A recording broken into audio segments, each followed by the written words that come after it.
Hey everyone, this is Rish and welcome back to my channel. So today was my first attempt at the new PvP event Tower War. Now I personally found this tower snore because it was kind of really boring.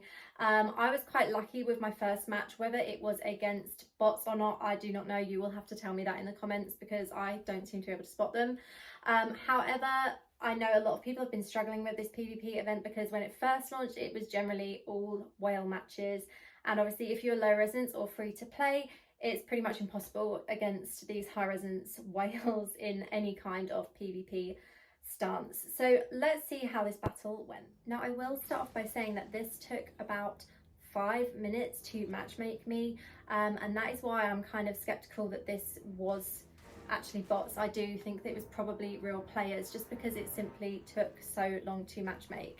Now, if you see yourself in this lineup, again, drop me a comment as always and say hi. But for now, we'll see how the battle goes and hope that it is a success.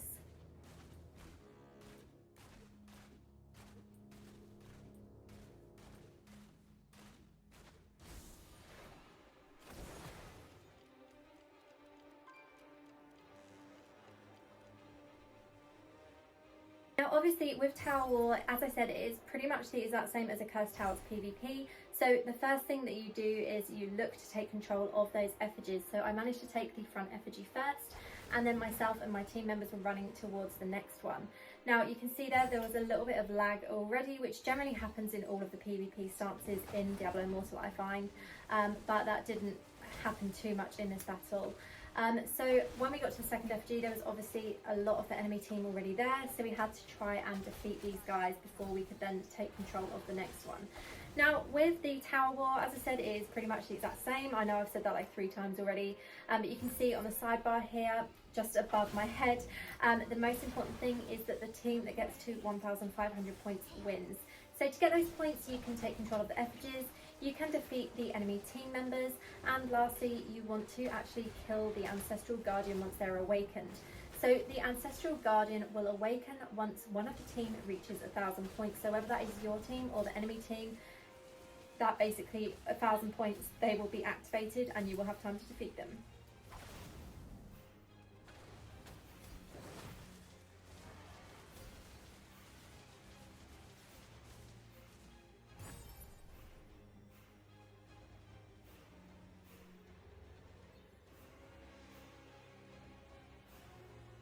One thing I will say about this match is that the resonance seemed quite balanced. I didn't have a hard time defeating everyone, but I did have some players that were a little bit more of a challenge to defeat and to actually fight. So that was what had me thinking this is probably not so much of a bot match as a lot of other people have experienced recently in Battlegrounds and any of the PvP instances. But as you can see, I was just basically doing what I always do in any kind of PvP and making sure that my team are protected and defended as well. So I always take the attacker role in any kind of PvP instance that I'm in because my build is a full damage build. It's very much damage only and this works really well in events like this where you might have someone that has more of a defensive build, or you might have someone with that kind of shield so that they can actually take control of an effigy while you are protecting them and defending them with your attacks. So you can see at this point of the match we were already really far ahead with the points. It wasn't that hard to defeat the other team. They weren't very organised, they didn't really seem to stick together too much, and we basically almost spawn camped them at this point because we had actually taken control of all of the towers. But you can see I was getting attacked by quite a few players, so I was trying to retreat as much as possible to actually use my bandage and make sure that I wasn't taken down at all in this battle.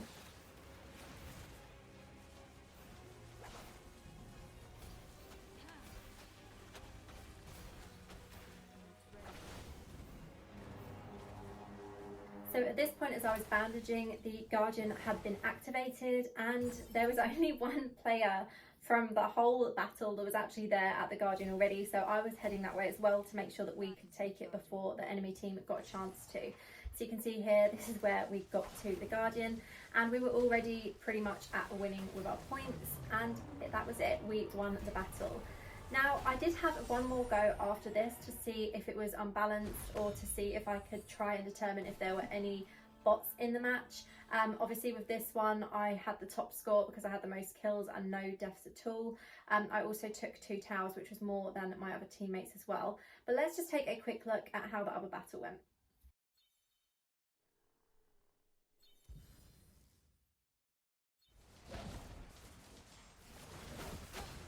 So as you can already see, the second battle was a little bit harder. There was a high resonance player on the opposite team and I was the highest resonance on my team, and the resonance difference was about 1,200, so that was quite difficult. There was also a lot of CC coming and immunity to damage as well from the opposite team, so that made it a much harder battle.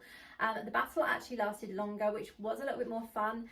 However, I still find this PvP instance quite boring, because it's not really anything new. It's basically the exact same as the Accursed Towers PvP, other than the fact that you have 8 players on a team and not 10. But that is basically it. Unfortunately, that battle was a loss. And that is it from me today. I hope you found this video helpful, and as always, have a great day.